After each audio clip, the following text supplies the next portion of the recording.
Bom, meus amigos, estamos de volta para a segunda parte dessa nossa aula.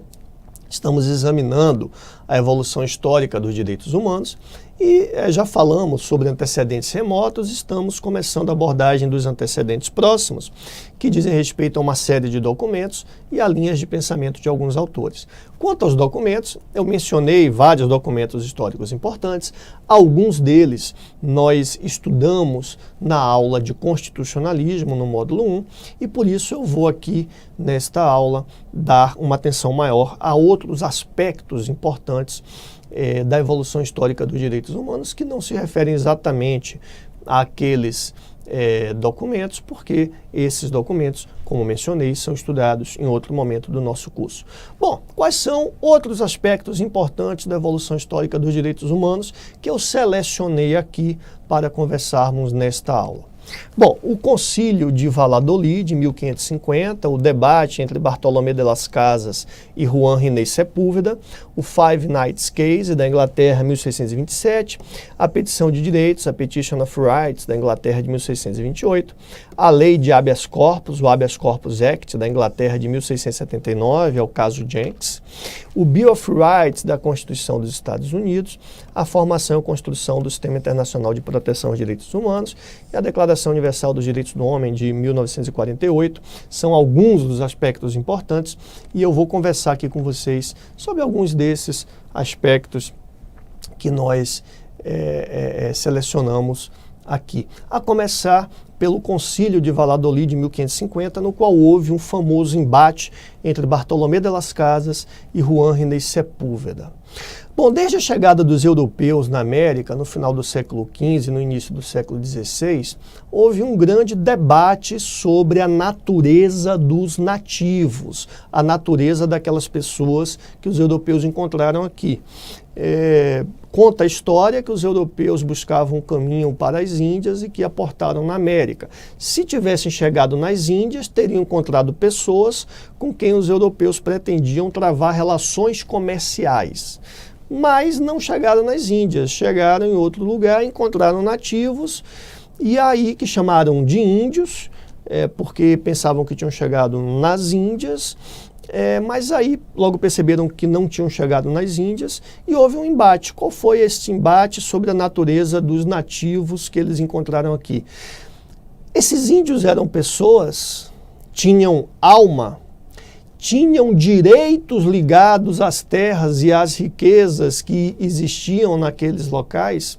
Esses índios eram os legítimos donos da terra com quem se deveria negociar ou eles poderiam ser escravizados e conquistados? Então, houve um debate sobre a natureza dos nativos. O Frei Bartolomé de las Casas, nascido em Sevilha, ele viveu entre 1474 e 1566, ele foi originariamente um conquistador de terras e um escravizador de índios nos primeiros anos do século XVI. Mas, após escutar, em novembro de 1511, um sermão de Antônio de Montesinos, o Bartolomé de las Casas, especialmente a partir de 1514, se tornou um dos maiores defensores dos nativos e da sua liberdade e passou a denunciar as atrocidades praticadas na América contra essas pessoas. Las Casas escreveu dezenas de livros denunciando os horrores praticados contra os índios. Dentre esses livros, dentre essas obras, eu destaco a brevíssima relação da destruição das Índias, O Paraíso Destruído, a sangrenta história da conquista da América Espanhola. Las Casas, inclusive, teve influência na bula papal de 1537, assinada pelo Papa Paulo III, que declarou que os índios tinham alma. O maior embate de Las Casas foi com Juan René Sepúlveda. O Sepúlveda defendia que deviam ser aplicadas aos índios as ideias aristotélicas de servidão natural dos povos inferiores.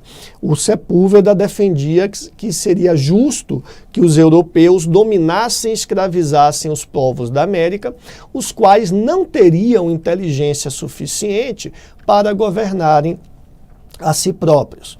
E aí, para ilustrar simbolicamente este embate, eu trago aqui as duas obras clássicas do Bartolomé de las Casas e do Juan René Sepúlveda. A brevíssima relação da destruição das Índias e o tratado sobre as justas causas da guerra contra os índios, para ilustrar simbolicamente este debate de ideias. Bom, essa discussão foi intermediada pela Igreja Católica, que formou um tribunal em Valladolid, que julgou a questão durante 3 anos, durante 1547 e 1550. Quem foi o juiz deste embate? Foi Francesco de Vitória, teólogo tomista e titular da Cátedra de Direito da Universidade de Salamanca, que depois se tornou um dos responsáveis pela criação do direito internacional, com suas ideias acerca da guerra justa que ele expôs no livro Os Índios e o Direito da Guerra. Então, Francesco de Vitória, pai do direito internacional para muitos. O Francesco de Vitória deliberou que os índios não poderiam ser escravizados e eles eram os senhores legítimos das terras, entre aspas, descobertas. Porém, em 1550, quando saiu a decisão, cerca de 90% dos índios do Caribe já tinham sido mortos pelos europeus, né? No Brasil, durante o século XVII, destaca-se a voz do Paiaçu, do grande pai, do grande padre em Tupi. Foi uma voz muito marcante em favor dos índios. Quem foi o Paiaçu? O padre Antônio Vieira. Ele foi o nosso Bartolomé de las Casas, ele chegou a ser expulso do Maranhão em maio de 1661 por defender índios escravizados.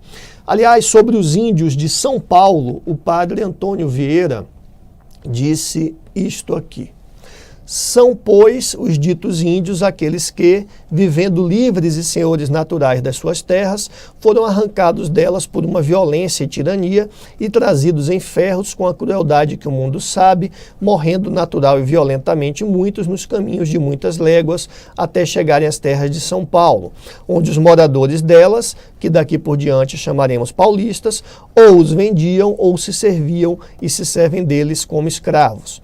Esta é a justiça, esta a miséria, este o estado presente e isto que são os índios de São Paulo. Isso aqui está no voto sobre as dúvidas dos moradores de São Paulo acerca da administração dos índios, publicado na Bahia em 1694.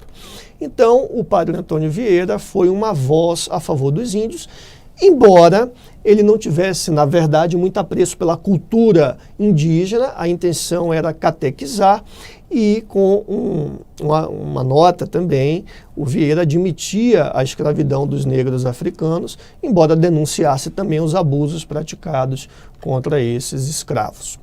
Bom, outro tema que eu selecionei foi o Five Knights Case, da Inglaterra, de 1627. Para alguns autores, o primeiro direito humano a ser amplamente reconhecido juridicamente em muitos lugares foi a impossibilidade de prisões arbitrárias. Então, a vedação à prisão arbitrária teria sido o primeiro direito humano a ser amplamente reconhecido. Este direito ele foi fruto de várias situações, de vários casos, e um desses casos que contribuíram para o reconhecimento desse direito é justamente o episódio reconhecido como Five Knights Case, ou Caso dos 5 Cavaleiros, que ocorreu na Inglaterra em 1627 e que motivou a petição de direitos no ano seguinte. O que ocorreu ali? O rei Carlos I instituiu um regime de empréstimo forçado e 5 cavaleiros ingleses recusaram-se a pagar esses empréstimos. E com isso eles foram presos e a fiança foi negada. Tudo isso provocou um debate intenso no parlamento inglês sobre o poder real de determinar prisões arbitrárias. E no ano seguinte, em 1628, foi redigida pelo parlamento inglês a Petição de Direitos, a Petition of Rights inglesa. Essa petição de direitos lembrava ao rei que leis antigas, como a Magna Carta, estabeleciam uma série de situações que tinham que ser obedecidas pelo rei. essas leis antigas vedavam, por exemplo, a cobrança de tributos ou a instituição de empréstimos forçados sem o consentimento de todos, sem o consentimento dos arcebispos, bispos, condes, barões, cavaleiros, burgueses e outros homens livres, e sem um ato do parlamento. Esses documentos antigos, essas leis antigas, ainda proibiam prisões arbitrárias e impunham a observância do devido processo legal. Então aí surge a Petição de Direitos de 1628. Depois, ainda na Inglaterra, devemos mencionar a Lei de Habeas Corpus, o Habeas Corpus Act de 1679. Para alguns autores, como William Blackstone, o Habeas Corpus Act é uma segunda Magna Carta inglesa. Na verdade, o instrumento do habeas corpus já existia na Inglaterra antes mesmo da Magna Carta, como mandado judicial no caso de prisões arbitrárias. Mas o habeas corpus não tinha, até o Habeas Corpus Act, uma regulamentação processual adequada, o que tornava a eficácia do habeas corpus muito reduzida. O Habeas Corpus Act foi motivado pelo caso Jenks. O que aconteceu? Jenks era um integrante do Partido Popular e ele foi preso. E por que Jenks foi preso? Porque ele fez um discurso tendo como tema central o habeas corpus. E por ter feito esse discurso sobre o habeas corpus, Jenks foi preso. E embora teoricamente houvesse a possibilidade de fiança, a ordem de habeas corpus em favor de Jenks lhe foi negada. E isso fez com que em 1679 fosse editado o Habeas Corpus Act, que regulou processualmente na Inglaterra o instituto, o habeas corpus, em matéria criminal. Bom, no final do século XVIII, no início do século XIX, surgem as primeiras constituições escritas em sentido moderno. A primeira dessas constituições, que é objeto de estudo em algumas aulas do nosso curso, é a Constituição dos Estados Unidos de 1787, a primeira Constituição escrita em sentido moderno. A segunda foi a Constituição Francesa de 1791. Essas duas constituições tinham um forte viés liberal, elas foram marcadas pela prevalência de obrigações estatais negativas, de deveres de abstenção, de obrigações de não fazer. Essas primeiras constituições deram ênfase aos direitos civis e políticos clássicos, universais, e inauguraram o chamado constitucionalismo liberal. Mais tarde, esses direitos seriam identificados como direitos integrantes do que nós chamamos de primeira geração de direitos humanos. Então, o direito à vida, à liberdade, à propriedade, Estado, não retire a minha vida, não retire a minha liberdade, não retire a minha propriedade. Então são direitos de abstenção. E também os direitos políticos clássicos. Então temos aí nesse momento o surgimento daquilo que chamaríamos tempos depois de primeira geração de direitos humanos. E aí surge uma questão interessante. Qual foi a primeira Constituição a positivar direitos humanos como sendo direitos fundamentais? E há um debate doutrinário sobre qual teria sido a primeira Constituição. E eu preparei aqui um quadrozinho para os senhores. Sobre o tema que nós estamos conversando, as primeiras constituições, estamos falando agora de constituições, a subjetivar e positivar direitos do homem, dando-lhes concreção jurídico-constitucional efetiva, teriam sido, na doutrina, ou a Constituição norte-americana, por meio do seu Bill of Rights, o Bill of Rights norte-americano, que é o conjunto das 10 primeiras emendas que foram ratificadas em 1791, foi uma proposta do James Madison com influência do Thomas Jefferson. Isso para alguns dos autores, uma corrente doutrinária defende que a primeira Constituição foi a norte-americana, mas há uma outra linha doutrinária que diz que a primeira Constituição a positivar direitos humanos, como sendo direitos fundamentais, foi a nossa Constituição imperial de 1824, por força do catálogo de direitos trazido pelo seu artigo 179. E uma terceira linha doutrinária menciona a Constituição da Bélgica de 1831. Mas aqui nós destacamos a importância desses três documentos, tanto do Bill of Rights norte-americano, como da nossa Constituição Imperial e também da Constituição Belga de 1831. No Brasil, nessa época, início do século XIX, nós temos que destacar a luta de alguns brasileiros por direitos que hoje nós conhecemos como sendo direitos humanos, especialmente o direito à liberdade, à abolição da escravidão. Destaco, por exemplo, a figura do grande José Bonifácio de Andrada e Silva.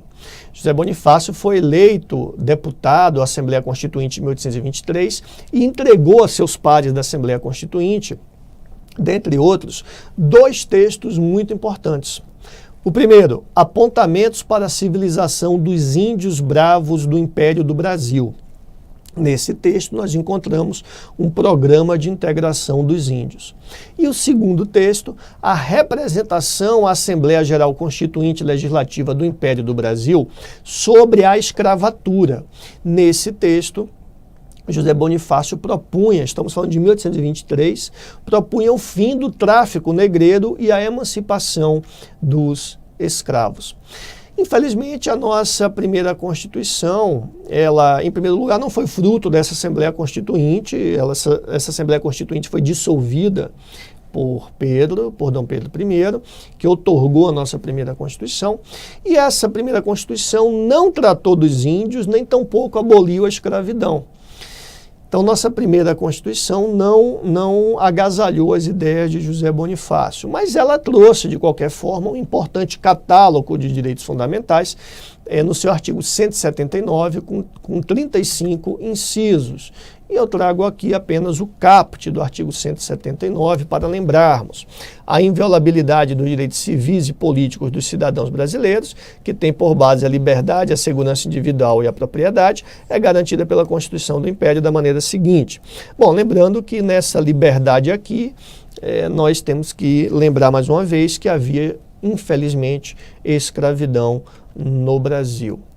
Bom, prosseguindo aqui, ainda no Brasil do século XIX e no início do século XX, devemos citar quanto à luta pela abolição da escravidão e pela promoção da igualdade racial, porque não é só abolida a escravidão. Depois da abolição da escravidão, temos ainda uma luta que persiste até hoje pela efetiva igualdade racial no Brasil.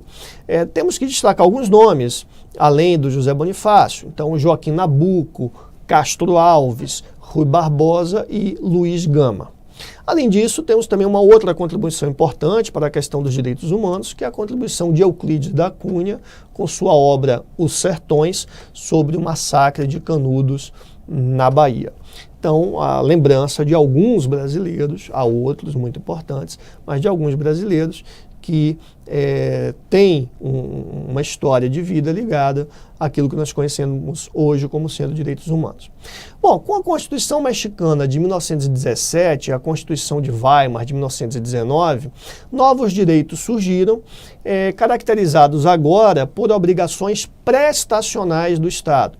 Vimos que num primeiro momento, lá no final do século XVIII, surgiram direitos caracterizados por abstenções, não fazer. Agora, no início do século XX, Constituição Mexicana de 1917, Constituição Alemã de Weimar de 1919, surgem direitos caracterizados por obrigações positivas, prestacionais do Estado. O Estado agora tem que fazer alguma coisa. E aí temos os direitos sociais e o constitucionalismo social, com foco na ideia de solidariedade. São direitos marcados pela postura ativa do Estado, obrigações de fazer, direitos sociais, direito à saúde, à educação, são direitos que mais tarde seriam considerados integrantes do que nós chamamos hoje de segunda geração de direitos humanos. Ainda na primeira metade do século XX, temos no mundo a luta de pessoas como Gandhi, que lutou pela liberdade do povo da Índia através da desobediência civil e da não violência, e também do Martin Luther King, do Nelson Mandela, pessoas que têm uma vida ligada à luta pela igualdade, especialmente a igualdade à luz do critério de cor. Bom, todo esse desenvolvimento dos direitos humanos universais sofreu um enorme retrocesso com a Segunda Guerra Mundial.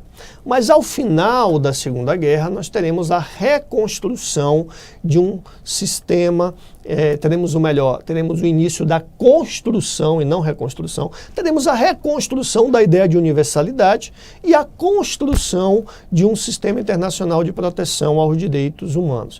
Mas por que houve retrocesso na Segunda Guerra quanto à ideia de universalidade? Bom, a universalidade de direitos estava bastante difundida em vários documentos, especialmente na Declaração de Direitos da Virgínia, na Declaração de Independência dos Estados Unidos, na Declaração Universal dos Direitos do Homem e do Cidadão da Assembleia Francesa. Então havia uma ideia doutrinária no mundo muito forte acerca da universalidade de determinados direitos. Mas a Segunda Guerra trouxe uma ameaça muito grande a esse pensamento de universalidade ou de igualdade universal de direitos. Por quê? Porque o nazifascismo pregava a desigualdade com base numa ideia racial. O nazifascismo pregava a desigualdade de raças, a hierarquização de raças. Imaginava a existência de uma raça superior e de raças inferiores, sendo que a raça superior teria determinados direitos que eram negados às raças inferiores, que, aliás, deveriam ser exterminadas. A ideia que nós encontramos no pensamento do Hitler é a seguinte, abre aspas, tudo o que no mundo não é raça boa é joio, fecha aspas. E o joio deve ser exterminado. Isso era o que pensava, né, aquela pessoa. Então foi adotada a ideia absurda da existência de direitos inerentes a uma raça superior, os quais eram negados às raças inferiores, que deveriam simplesmente ser exterminadas. Então isso, obviamente, afetou a ideia de universalidade.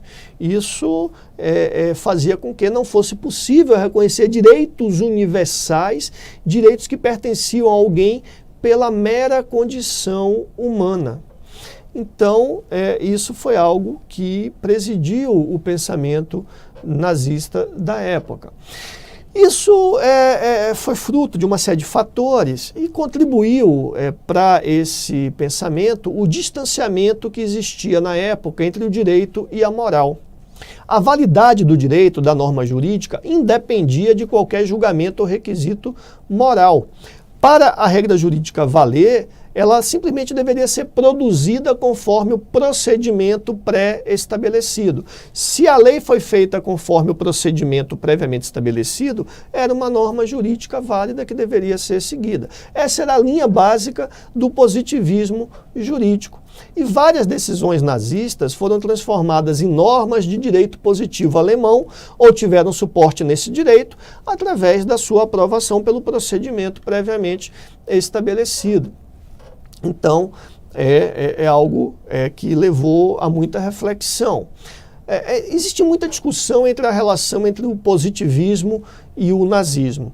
É fato que o positivismo jurídico leva a uma posição muito formalista do direito. O positivismo jurídico ele é formalista. A norma jurídica é válida para o positivismo, desde que produzida conforme as regras previamente estabelecidas, independentemente de qualquer julgamento subjetivo e moral, ou seja, independentemente dessa norma ser tida como justa ou injusta.